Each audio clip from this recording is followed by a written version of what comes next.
Hello my friends and welcome to this new hands-on tutorial on inference parameters. In this one we're going to do something super fun. We're going to experiment with those inference parameters here for our movie script generator use case that we did previously when doing prompt engineering. Okay, so you see we're going to play with the parameters like the temperature to see if we can get more creativity in the story of this wise wolf living in the cloud. Ready? Let's do this. Let's go back to the console home. Let's open Bedrock. And once again, we're going to go into the chat text playground. You can keep chat here. We're going to select a new model this time, like for example, one by AI21 Labs. Let's go with the smallest one, Gemba 1.5 mini, to minimize the cost. Then let's click apply. Of course, I'm going to ask for a very short dialogue, between the wolf and let's see what comes up. But there you go. And so first, let's try a low temperature, which remember will lead to more deterministic responses with low creativity and low randomness. Okay, so that's really what's important to remember for the exam. And so there we go. In the prompt, I'm going to simply ask, please generate a very short dialogue between a wise wolf living in the cloud and whatever you imagine. Okay, so that we can test, a bit the creativity of our foundation model. Also note this important parameter length, the max completion length, which is at 1024, which means we'll have maximum 1024 tokens in the output. So in order for me not to spend too much time reading the dialogues, I'm going to reduce that to, let's say, 100. Okay, so that we don't end up with a too long tutorial. All right, I'm also going to copy this because then we're going to try the same prompt with other values of the two parameters here. By the way, you notice that there is no top K, but if you want to play with top K, I invite you to choose another foundation model, like for example, the Claude foundation models. So there we go. Let's click run and let's see what we come up with.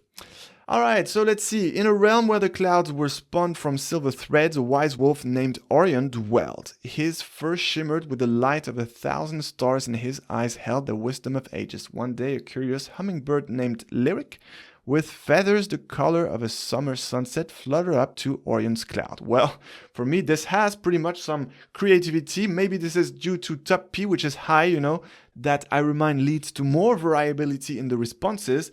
So we could actually try with a low top P, even though that might not work because we have a low temperature anyway, and therefore a lot of determinism. All right, so here we go. Let's see if with a low temperature and a low top P, we get something planar, okay? Run, here we go, in a realm, and yes, well, as expected, it's actually the same script, and that's because, of course, we had such a low temperature that we have some pretty deterministic responses. So yeah, whether you have a low top P or high top P with a low temperature, well, you will get some very similar responses due to high determinism and low randomness. So actually I could say, please come up with a different story. Okay, let's click run. And well, same story once again, which is not surprising because we have a low temperature giving us a low determinism and a low randomness, and also a low top P, which gives us a low variety of responses. So we get the same responses, and that actually makes sense. Okay, so now let's try with a high temperature this time, well, leading to a greater creativity, and a high top P leading to a greater variability in the responses. Okay, so I'm gonna paste that again. Please generate a very short dialogue between a wise wolf living in the clouds and whatever you imagine. Click run and let's see if it comes up with, finally, another story. Perfect.